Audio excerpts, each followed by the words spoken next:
The transfer portal has closed. Iowa's done pretty good work overall. We'll break down a look at what happened in the portal for Iowa football and their big signs. Plus, Todd Brommelkamp joins us. We go inside. What's it like to be a beat reporter for the Iowa Hawkeye?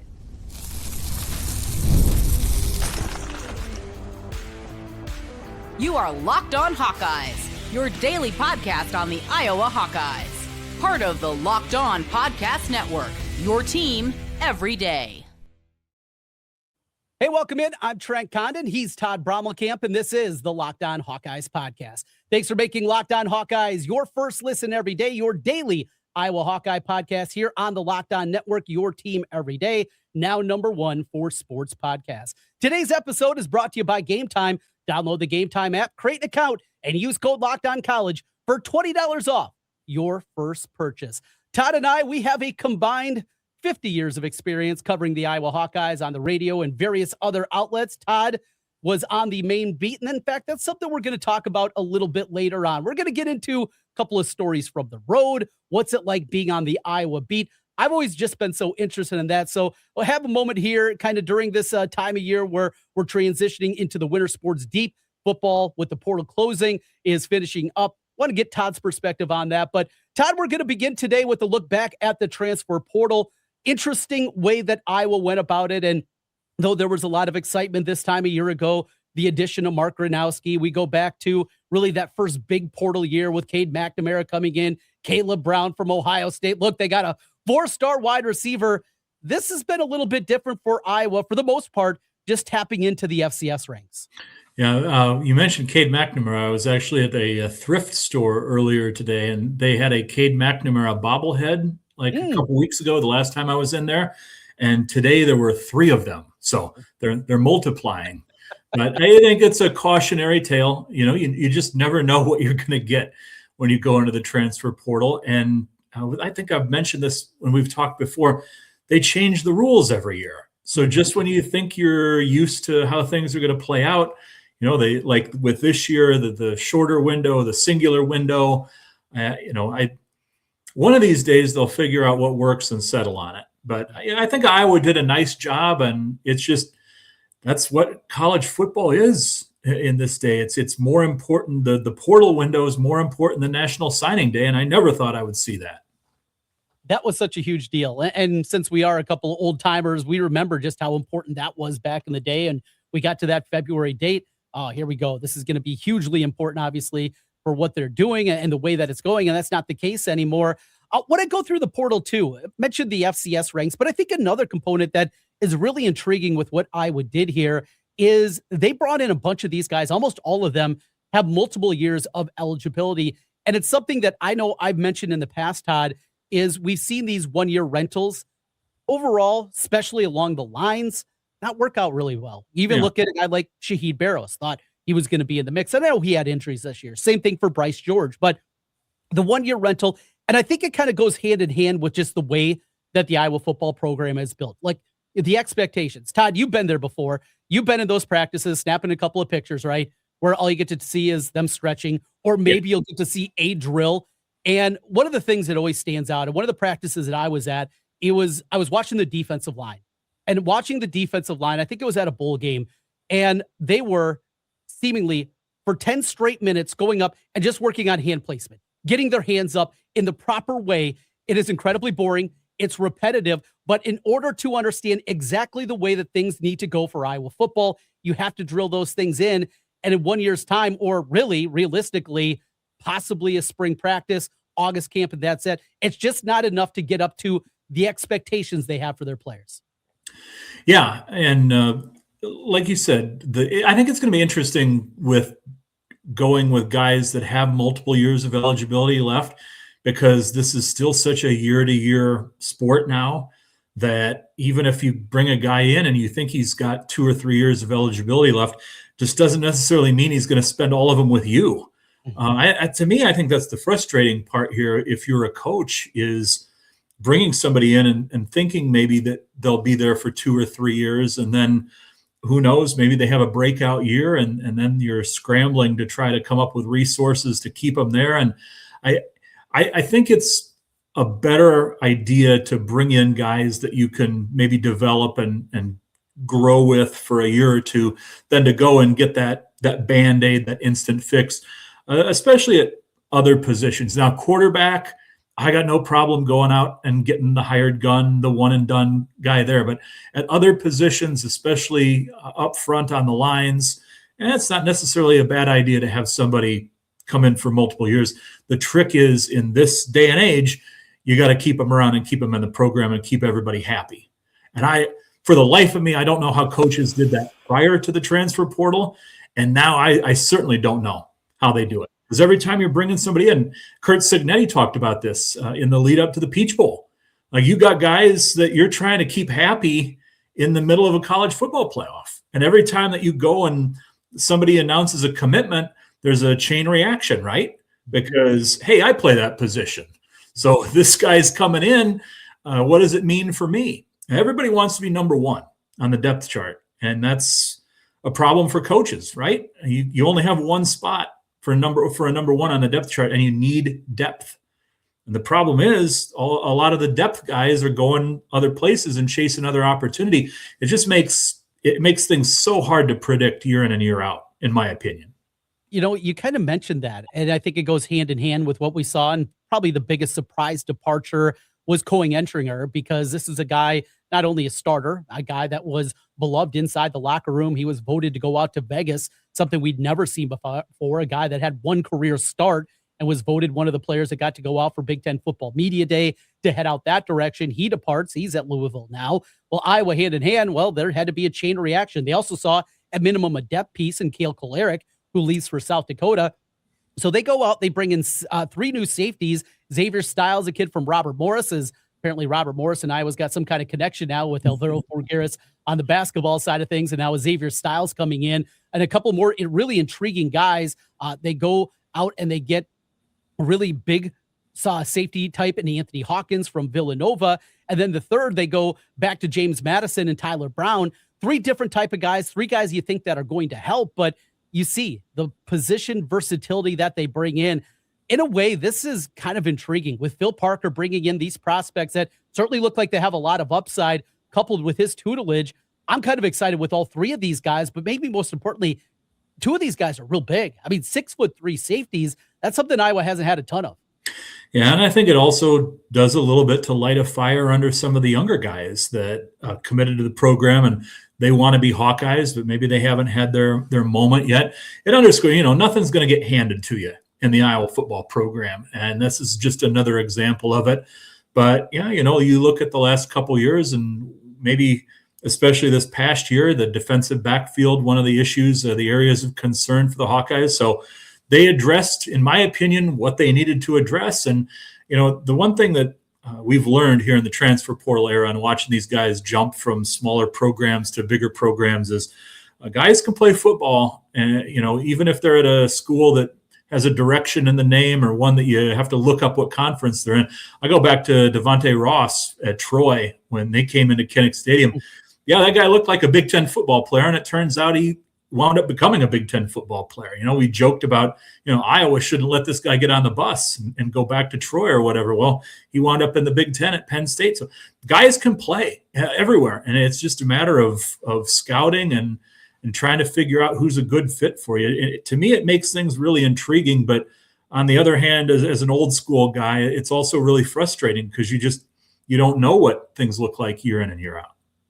Final thing on this front, and it's the wide receiver spot. And, after Tony Diaz made his commitment that Friday night a couple weeks ago, that was a lot of fun. I mean, a guy that suddenly had an Alabama offer. I think everybody had just cashed in their chips. Well, that's not going to happen. And then less than 24 hours later, he commits to Iowa. And then Evan James, another wide receiver that comes in from Furman, who also had a pretty nice list of offers himself. 2 guys, more of that speed kind of wide receiver, both listed at 5'11", 2 highly productive seasons in their freshman years at the FCS level. Both these guys, and you get excited about it, but then I hear the pushback. I see the comments on YouTube. I see the people on Twitter say, well, they did this before, right? They went out and got Seth Anderson. What did they get out of that? Not a whole lot. Jacob Gill was probably their best addition that came in from Northwestern, but still, this was not exactly a guy that lit the world on fire. So when I hear that pushback against the wide receiver position, it's hard to come up with anything definitive or anything solid to say, no, you're wrong. This is why it's going to be different. I guess I'm just more in that wait and see mode. I think you have to be, especially at that position, because, again, as I've mentioned with you in the past, Tim Lester was really high on that group back at Media Day in August, and there wasn't a ton of difference this year from the previous year before that. So it's all hope and conjecture until they can turn that into actual performance on the field. And we've talked about this before. It's sort of a domino effect where you're not going to attract the cream of the crop at that position in the transfer portal because they want to go someplace where they feel like they're going to be used or they're going to be highlighted. And that's not the Iowa offense. I think they need to figure out a way to open up the passing game a little bit and highlight some of the playmakers that they've got there. And that's going to help them attract talent moving forward. But, they've finally gotten over the hump where they were 3 or 4 years ago with the 15, 16 point average or whatever. The offense looks relatively modern now. Now they need to take the next step. And whether that's with portal guys or guys that you recruit out of high school, they just need to keep moving forward. Building upon that. Well, Todd, when we come back, I want to talk to you a little bit about something different, away from what we do, the X's and O's, the games, the rosters, all the different things we talk about. It's something that's always intrigued me. Though I've been covering the Hawkeyes for now, 22 years on the radio, I've never been on the beat. I've never been there. Though I've been to plenty of press conferences and media days and the like, I've never done it on a daily basis. So I want to get your perspective on that, what it's like to cover the Iowa Hawkeyes on the daily beat. We'll get into some stories as well. Story time with Todd as we come back. This is Locked On Hawkeyes. There's nothing like college basketball as we make our way through the season. Great arenas, great crowds. The student sections, they are back and packed and ready to go. Enters the moments, but getting tickets, that part used to be frustrating. Long queues, logins, prices jumping at checkout. That's why Game Time gives the advantage back to fans. It's the easiest way to unlock amazing college basketball tickets and experiences in just a few taps.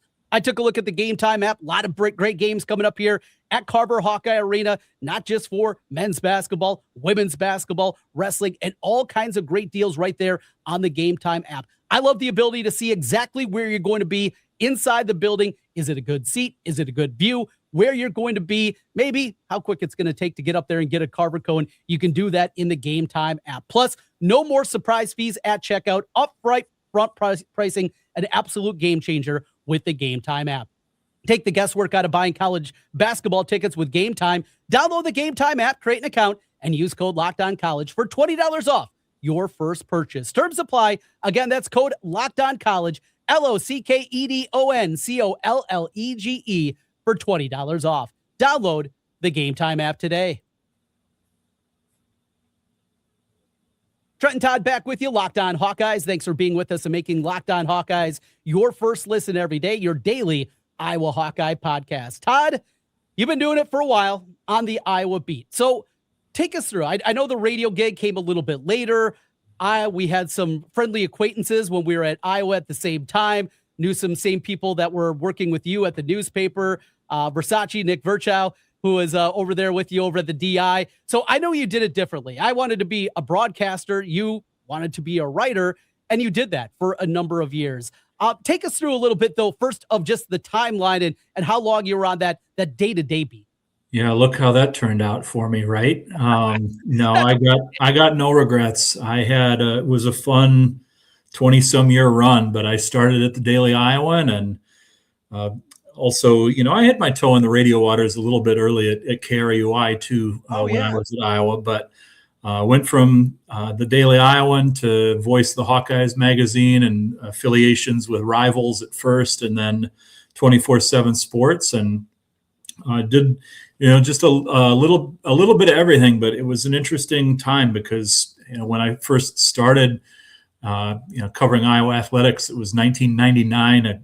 I'll give a shout out to Terry Anderson, who was the former men's golf coach at Iowa, who to this day is a good friend of mine. And if he wouldn't have been as nice to me as he was in the beginning, maybe I wouldn't have followed through and done this for as long as I did. But, it was sort of right at the birth of the internet. and the emphasis was still on putting content in the next day's paper. And we didn't publish on the weekends at the Daily Iowan when I was in college, and so you'd cover a football game on Saturday, and you didn't have to write anything about it until Monday. That changed toward the end, and that was sort of the how the internet era ushered in. And now, nobody writes game stories anymore. Nobody needs a rehash of what happened in the game because you got it at your fingertips. And so now it changed a lot. The recruiting aspect went from being a novelty to, that was pretty much all anybody cared about. They cared more about the kids before they put on a uniform than they did once they were on campus. But it was fun. I think people would be surprised at how much information the guys on the beat share with one another. Old school, that didn't happen. You didn't travel with each other and everybody sort of was spy versus spy or whatever. And really, especially toward the end when everybody's trying to save dollars and cents and cut costs and everything, you got guys from different newspapers or different websites that are traveling together. The camaraderie is what I probably will miss the most about not being a part of the everyday aspect of being on the beat. But it's not glamorous by any stretch of the imagination. And when you're at a place like Iowa that controls the access as much as they do, you made that reference about watching practice earlier. Practices are closed. I think in my entire time, Todd Licklider was okay with people coming to practice, but prior to that, Steve Alford and certainly Fran McCaffrey wasn't going to throw open the doors and invite you in to watch practice. Kirk Ferentz certainly isn't inviting. He'll invite just about anybody, high school football coaches or whatever. But the media doesn't get on. You hit on the point about the first 10 minutes. You're going to watch them stretch and warm up and maybe run one drill or whatever. So I always joke that if they opened practice every day, that's when I was going to quit. If I had to be in Iowa City every day just to see who sprained an ankle or whatever. But it was interesting. And, you meet a lot of people. The University of Iowa is a big place, and there's a lot of people that know a lot of things there. And so that was some of the fun was just making connections throughout the years, small connections. And you never know who you're going to meet when they're a graduate assistant and wind up being an assistant coach or a head coach at another Big Ten school, like Brett Bielema. So that was always fun too, that sort of collecting people and seeing just exactly where they wound up or how they could help you in certain instances if you were trying to track down a story. I have only one time where I got my wrist slapped, if you will, by the University of Iowa. And this is 20 years ago now, maybe 21 years ago. My old radio show up in Waterloo, I had a 1-hour show daily, 5:00. And towards the end, it was the year that Iowa eventually beat Michigan State late in the season. Steve Alford got the team to the tournament that year. They went on to, I think, beat Cincinnati in the first round and lose in the second. But it looked like it was coming to an end. And without that victory, they would have missed the tournament. And I believe Steve Alford would have been fired. I stole from Rush Limbaugh, and I had the countdown to the Steve Alford era. And I began each program for about the final 20 games of the season with the days until Steve Alford was going to be fired. Well, they don't. He wins a game in the Big Ten tournament, pushes them into the NCAA tournament. The following summer, I was making my way down to North Liberty to do some things with the old league down there. And I asked, hey, could I get a player? Could I get an assistant jump aboard with me? And I was told, we know what you were saying at the end, and that will not be happening, is what I was told by the sports information department. Understood it, completely got it. There's no really thing that I could have. But I go to you because I don't deal with them on a daily basis. You did. And you also had the platform of not just writing, but you also had the platform on the radio. Did you get that? Was it often? Was it a time? And the uncomfortable nature, I'm sure that it could be at times.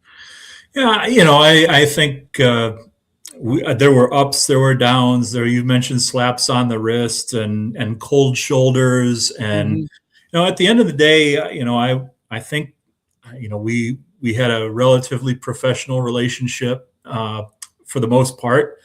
And, the sports information directors that I worked with, from Phil Hattie to Steve Rowe to Matt Weitzel, they all have their unique personalities. Weitzel's great because we came up together. Weitz was like the low man on the totem pole in the sports information office, and him and Tony Wirt and a couple others, back when I first started out. Tony got out of the sports business. He's an author up in Minnesota now, and buy his books. Look him up on Amazon. Wirt, Yep. W-I-R-T. But Weitz is great. Steve took his job very seriously, and we butted heads. But I can't count the number of times where I'd leave Carver Hawkeye Arena or something and stop at the Wig and Pen on the way home for a bottle of beer or a cocktail. And Steve would be out there at the end of the bar, and we'd wind up sitting next to each other, and I'd buy him a beer, or he'd buy me a drink. And, so those guys have a job to do, and they are the Palace Guard, right? And they want to make sure that their brand is represented in the best possible light. And sometimes that's really freaking hard to do, right? When you got a football coach that puts guys in the hospital with rhabdo, or you've got a basketball coach that is saying things about a player that's accused of doing some heinous things, and you're trying to speak truth to power. And, the perception out there, I think a lot of times, is that the media should be a cheerleader, and that's not now, unfortunately, and I'm not going to specify here or anything, but in this era of shrinking media sphere, and it's to the benefit of the guys that cover the teams to be as pro team as possible, because it's so easy to turn people off nowadays, or to go find a blog or a podcast that reinforces your worldview. I think there's a real void for people that will call it out. If there's something wrong. I wasn't exactly the biggest fan of Fran McCaffrey at the end. I thought it was time for change. And, there were a lot of other people that were like, he's the all-time winningest coach. How can you not like it? And I was like, yeah, you just need to breathe new life into the program. You're sitting there in Carver Hawkeye Arena seeing 8,000 empty seats, right? And you're talking about the attendance all the time and everything. Yeah. It's not my job to wave the pom-poms. Yeah. And I always said, I always said that if they wanted to come hire me and offer me a job, I would have went to the University of Iowa, and you'd never hear me say a negative thing about them again. They had their chance. They had their opportunity. They passed, and they ran out the clock. Now I don't have a job doing that anymore. But no, it was good. And yeah, sometimes you get under the skin of people, and the Brian Ferentz thing. How do you, as Kirk Ferentz, how do you not take that personally? Absolutely. Right? Yep. But at the same time, at the end of a press conference one time, shortly after that, I had him on the side for 2 or 3 minutes because I wanted to ask him about somebody that was going to come on the show with me, and he was as gracious as ever. And so, that's the other part about this, is the coaches know this is all part of the game. They have to deal with it, and the media landscape has just changed so much that I feel like you go from the newsprint days, and everybody was in their own little world and working leads and trying to get scoops, to now everything's digital and on a daily basis. And I was fortunate to have shared the space with a lot of legends. I got to sit alongside Bob Brooks, shared press boxes with guys that I grew up watching on TV, like Bob Joust on the sports reporters in Chicago. It was fun, and I wouldn't change anything at this point, except maybe the pay. I would like a little bit more money for all those years, but other than that.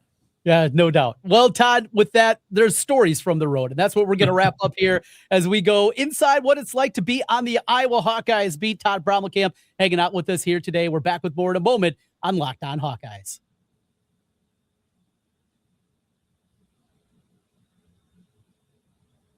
Trent and Todd back with you one final time on the Locked On Hawkeyes podcast, your daily Iowa Hawkeye podcast. Todd, as we continue this conversation, something a little bit different here today, I think a fun conversation, and hopefully the viewers and the listeners out there are enjoying it, is They're probably not, but that's okay. When I go on road trips following the Hawkeyes, I do it as a fan.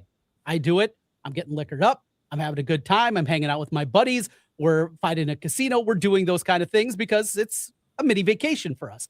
You are working. However, I've seen you guys from time to time. I've talked to many of you guys when we're out at these different locales throughout the years. And I know, yes, you're working, but you're also having some fun when you're on the road. So is there anything that jumps out? Stories from the road? You can keep the names out, or you can bring them in if you want. I love that part of it, but stories from the road and that part of it. You mentioned the camaraderie a little bit easier, and you can definitely see you guys on the beat and some of those things that we hear just kind of in passing from time to time. Yeah.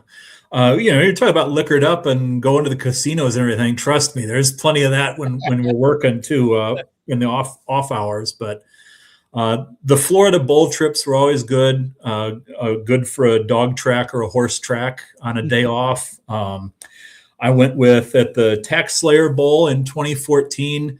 Mike Halas and I went to a poker room and played in a Hold'em tournament.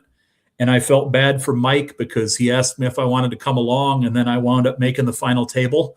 Wow. And so Mike wound up cooling his heels there for about 3 hours or so while he was waiting for me to bust out. But you want a good story from the road? I'll give you one that I don't think I've ever shared with anybody, but that was way back in my Daily Iowan era when Steve Alford was not exactly the biggest fan of anybody in the media. He certainly didn't really like me because he felt that when you were at the student newspaper, you should be a cheerleader for the program, and that's not what I was. But Jerry Full was the old producer for Hawkeye radio broadcasts back, and they switched to Learfield. He was still with them during the early Learfield era, and Jerry had his own plane.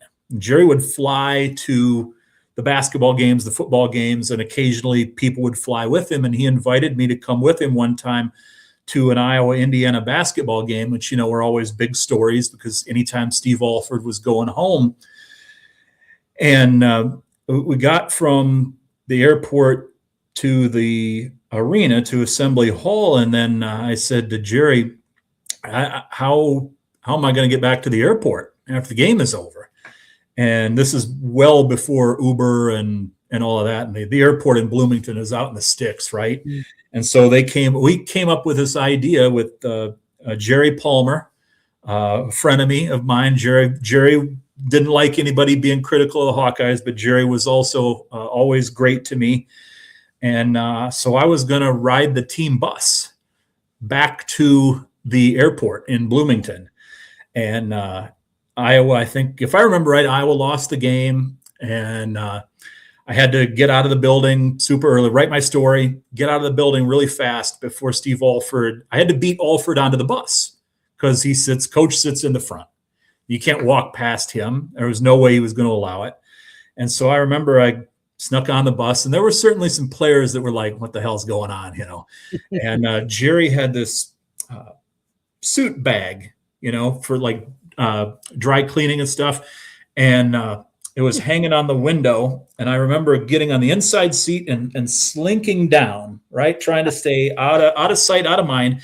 And Rich Walker, who was an assistant coach at the time, Rich is kind of looking around the bus. And I'll never forget, he made eye contact with me, and his eyes got like this. And I was just like, just don't say anything.